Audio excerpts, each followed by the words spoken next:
Hello నమస్తే welcome to my YouTube channel అండి. ముందుగా అందరికీ నమస్కారము.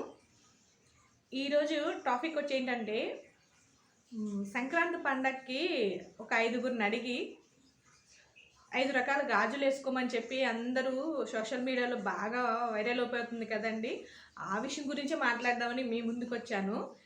మరేం లేదండి, నమ్మే వాళ్ళకైతే ఇది వాస్తవం అవాస్తవం అన్నది తీసి పక్కన పెడితే నమ్మే వాళ్ళకైతే ఇది వాస్తవమే, నమ్మని వాళ్ళకి అవాస్తవం అని చెప్పవచ్చు.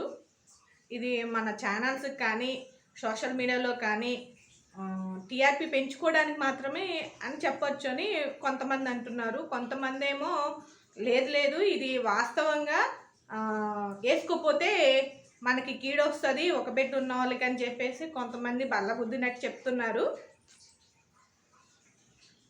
దాని గురించి నేను ఇప్పుడు మాట్లాడుతున్నానండి. నాకు ఒక బాబు ఒక పాప. అయితే నేను 2 బాబులు ఉన్న తల్లుల్ని అడిగాను. దాని గురించి కొన్ని జరిగిన సంఘటనలు అయితే నేను మీతో పంచుకుందామని చెప్పి నేను ఈ వీడియో తీయడం జరిగింది. అదేంటనేది మీకు కూడా కొంచెం క్లియర్గా చెప్తాను. ఒక్కసారి వినండి. ఇందులో ఏమైనా తప్పులున్నా ఏమైనా తప్పుగా మాట్లాడినా మన ఫ్యామిలీ మెంబర్స్ వ్యూయర్స్ కొంచెం మన్నించగలరని ఆశిస్తున్నాను. అదేమంటే, ఎక్కడో దూరం ఉంటామండి. ఒక తల్లి ఉంది, ఆమెకు ఒక కొడుకు, 2 బిడ్డలున్న తల్లిని అడగాలి. ఒక 10 రూపాయలు 20 రూపాయలు అడగాలి. ఫోన్ చేసిద్ది. తన దగ్గరలో లేదనుకోండి, రిలేషన్ ఉన్న వాళ్ళకో అదర్స్ ఇంకెవరికైనా తనకు తెలిసిన వాళ్ళకి 2 అబ్బాయిలు ఉన్నారనే విషయం తెలుసుకొని ఫోన్ చేస్తుంది.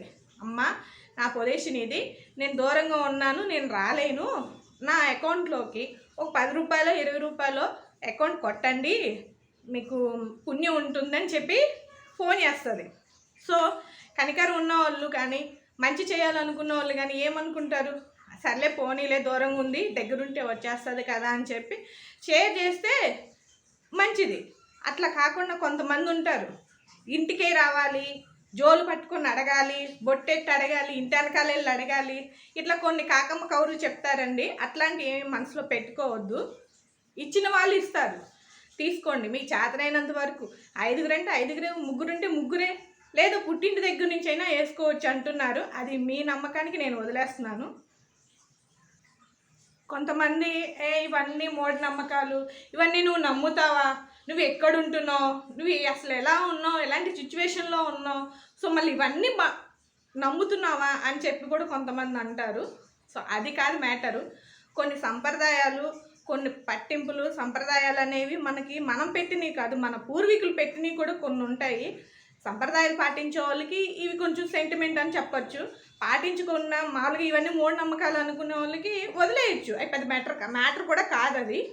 కానీ నేను దీనివల్ల ఏం చెప్తున్నానంటే, దగ్గరికి వచ్చి అడగలేని వాళ్ళు కొంతమంది ఉంటారు.